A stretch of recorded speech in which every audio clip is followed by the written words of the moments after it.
Bon les gars, ça fait 15 fois que j'essaye de reprendre cette vidéo et j'y arrive pas, donc je vais faire ça au plus simple. Il n'y aura pas de montage, il n'y aura pas de cut, il n'y aura pas de zoom, je ferai pas le clown, je suis désolée. Je fais cette vidéo parce que vous êtes aussi un petit peu mon journal intime et j'ai besoin de parler à propos de ça puisque c'est quelque chose qui prend quand même beaucoup de place dans ma vie et ça fait très longtemps que ça prend trop de place dans ma vie. Et en plus, ça m'empêche de faire les vidéos que je veux faire, donc je me dois de vous en parler. Et cette chose, c'est mes troubles du comportement alimentaire. Je vous en ai déjà un petit peu parlé dans mon Draw My Life, ça a pris 15 secondes. Je vous ai dit que j'avais failli mourir, c'est vrai. Mais au-delà de ça, ça me bouffe la vie depuis maintenant 7 ans. Et je trouve que c'est très long. Et j'en peux plus. En fait, j'ai pris cette décision de faire cette vidéo parce que j'avais prévu une autre vidéo et j'ai pas réussi à la filmer. Cette vidéo, c'était une vidéo dégustation de spicy noodles en vous racontant mes pires mensonges et en lisant vos pires mensonges. Un petit peu un truc péché-punition, vous savez. Et en fait, j'ai pas réussi à manger les nouilles. J'arrive pas, elles sont encore sur l'appui de fenêtre. Je les ai achetées il y a 2 semaines. Et je n'arrive pas à manger ces putains de nouilles alors que ça fait normalement 7 ans que je suis censée être guérie de cette anorexie. Et elle est toujours là. Elle est ancrée à mes os, je pense, collée à ma peau pour le reste de ma vie. Et ça me fait chier, mais je peux rien y faire.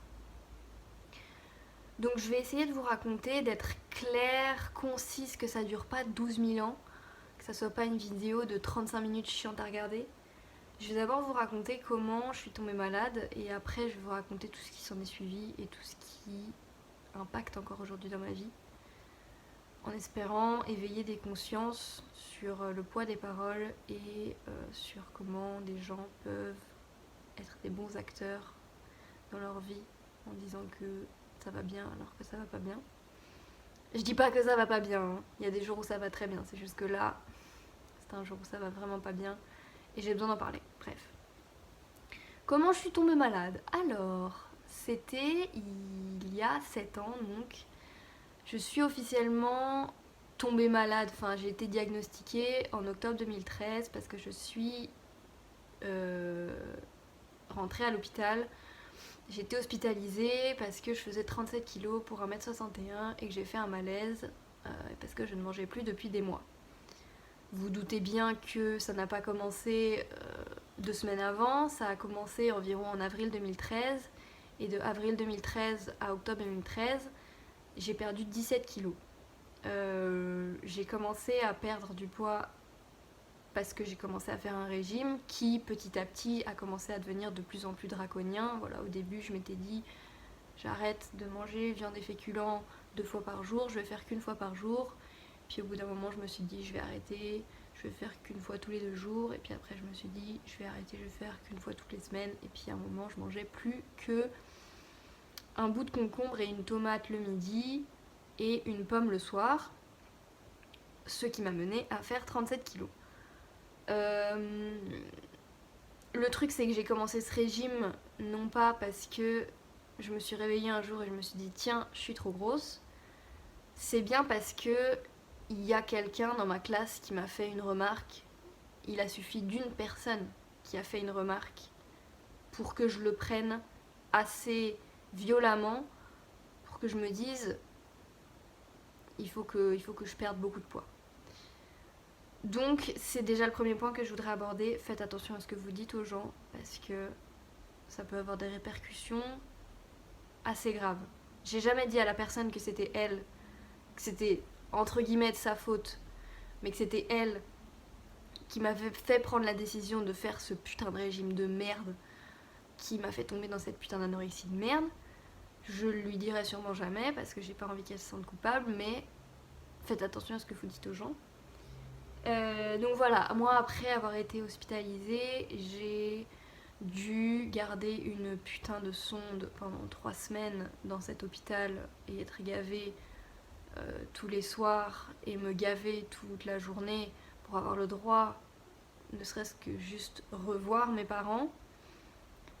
Ça a été 3 semaines de merde, hein, je vous avoue. Et puis après, une fois que je suis ressortie, on m'avait gavé, mais au niveau psychologique, on m'avait pas forcément aidé. Donc j'en ai chié pendant au moins 1 an et demi après être sortie de l'hôpital. Euh, le truc, c'est que au-delà de galérer une fois que t'es ressorti de l'hôpital, forcément, c'est une maladie mentale, ça va pas guérir en un mois. Mais le truc, c'est que là, aujourd'hui, 7 ans après, c'est encore un truc qui me bouffe la vie. Je suis censée être guérie. J'ai fait des hauts et des bas de mon poids. J'ai regagné du poids, puis j'ai reperdu du poids, puis j'ai regagné du poids, puis j'ai reperdu du poids. Et la vérité, c'est que cette maladie, l'anorexie, au-delà d'être une maladie où tu as peur de grossir, c'est une maladie où tu es addict à maigrir, au fait de maigrir. Et moi, même si ça fait 7 ans que, on va dire, la période la plus sombre est passée, le jour où je monte sur une balance et je vois que j'ai perdu du poids, même si je suis pas censée perdre du poids, même si ça met ma santé en danger, je vais être contente. Ça va me rassurer. Et ça, c'est un processus qui est dans mon cerveau, qui est ancré. Je sais pas si un jour je vais m'en défaire.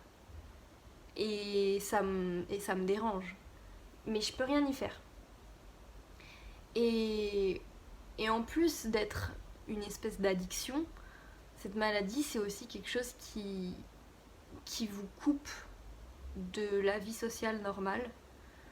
C'est-à-dire que moi, je suis quelqu'un qui a déjà du mal à sociabiliser avec les autres, mais avec ça en plus, c'est même pas un background, c'est quelque chose qui est encore présent. Si on m'invite par exemple à aller boire un verre alors que j'avais pas du tout prévu de boire un verre, je vais dire non parce que je vais avoir peur. Si on me dit viens on va manger un truc alors que j'avais pas prévu de manger autre chose que ce que j'avais prévu de manger, je vais prendre une excuse, je vais trouver un mensonge et je vais me couper de cette vie sociale qui normalement à mon âge tu vas boire des verres, tu vas boire des coups, tu vas manger au resto avec tes amis. Je suis en colocation, tu fais des soirées où tu manges avec tes colocs, où on se fait tous un plat de lasagne et c'est super cool. Moi, j'y arrive pas. Et c'est aussi une des raisons pour lesquelles j'arrive pas à m'intégrer dans une coloc. Parce que je vais pas leur raconter toute mon histoire d'anorexie et à quel point c'est compliqué avec la nourriture. Même mes parents qui sont là depuis le jour zéro, ils comprennent pas des fois. Quand je leur dis non, j'arrive pas à manger à 19h parce que j'arrive pas à me forcer à manger à une heure à laquelle j'ai pas décidé de manger, à laquelle je sens pas que mon corps a besoin de manger. Vous voyez, vous pouvez vous forcer, vous vous dites oh j'ai pas très faim, je vais manger quand même. Moi j'y arrive pas, c'est impossible. Alors quand mes colocs ils décident de manger à 19h, je peux pas me forcer pour sociabiliser un peu, je n'y arrive pas. Et du coup petit à petit ça me coupe des gens. J'ai refusé plein de fois des verres à boire, des restos, en disant des mensonges, comme quoi j'étais fatiguée, comme quoi j'avais pas envie.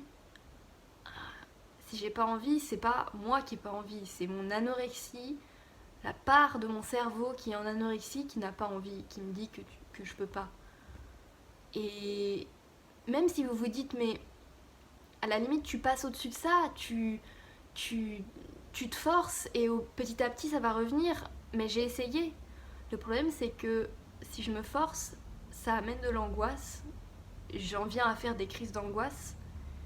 Et je fais déjà tellement d'autres crises d'angoisse pour d'autres raisons que si je peux éviter quelques crises d'angoisse par contrôler ma nourriture, je le fais. Le problème c'est que voilà, j'ai du mal à perdre le contrôle et quand je perds le contrôle sur une facette de ma vie, je reprends le contrôle sur la facette nourriture de ma vie. Et ça c'est problématique, je le sais, mais je peux pas m'en empêcher. Et du coup ça fait que ça me coupe des gens. Ça fait que j'arrive à m'intégrer dans aucune colocation, dans aucune société, j'ai l'impression. et ça me voue à une vie calculée tout le temps. Mais en même temps, je veux pas de cette vie calculée, mais je peux pas faire autrement parce que sinon c'est de l'angoisse en permanence. Mais j'en ai marre parce que là, cette semaine, ça m'a empêché de faire une putain de vidéo qui aurait pu être putain de drôle. Et j'en suis désolée parce que du coup, vous êtes là à regarder une vidéo de quelqu'un qui vous dit que ça va pas dans sa vie. Mais en plus, ça va dans ma vie, tu vois, c'est ça le truc. C'est que j'ai toutes les raisons d'être heureuse. Mais à cause de ce putain de truc de merde, d'anorexie de merde, je le suis pas. Vous voyez ? Même s'il y a tout qui va dans ma vie, il y a la part de cerveau d'anorexie qui va me dire Eh frérot, t'es pas un peu... Tes cuisses, elles sont pas un peu trop grosses là ?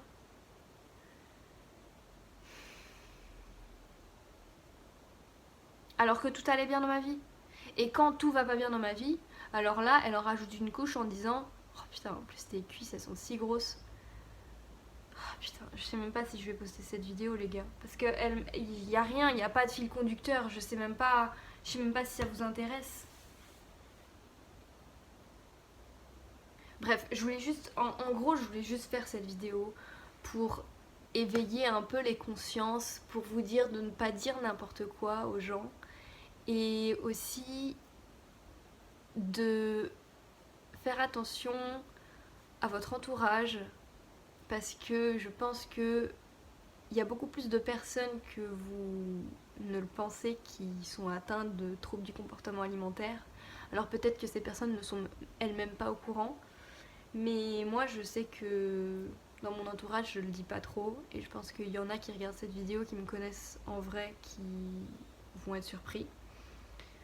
Et d'ailleurs je sais pas trop comment je vais aborder le sujet s'ils viennent me voir en me disant ah alors ça va être assez gênant. Mais voilà, il faut comprendre que c'est une maladie, c'est incompréhensible.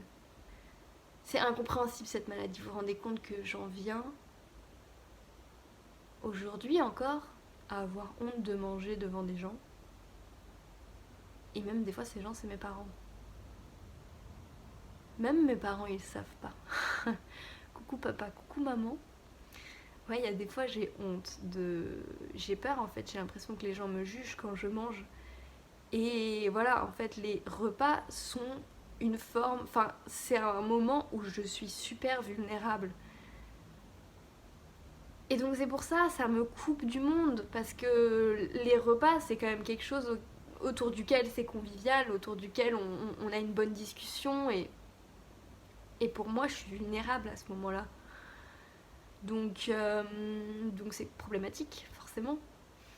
Puisque je refuse d'être vulnérable devant les gens. Donc je refuse de passer un moment avec les gens. Donc les gens pensent que je ne veux pas passer de moment avec eux. Enfin bref, je sais même pas si j'ai réussi à me faire comprendre dans cette vidéo.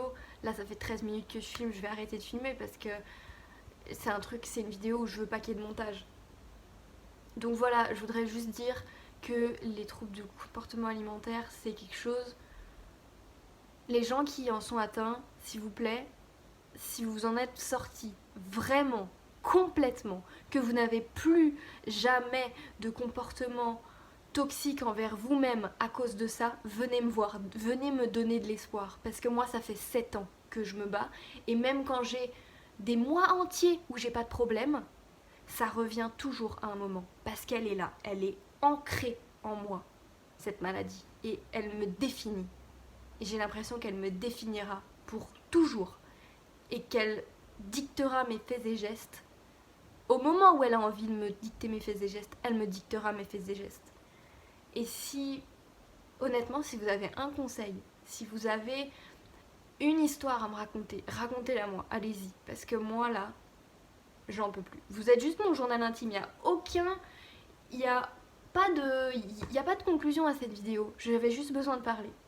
Voilà, je suis désolée si cette vidéo a été chiante à regarder. La prochaine sera une vidéo avec des cuts et des zooms et où je fais l'idiote, vous inquiétez pas, parce que normalement j'ai vidé mon sac. Là ça va aller mieux.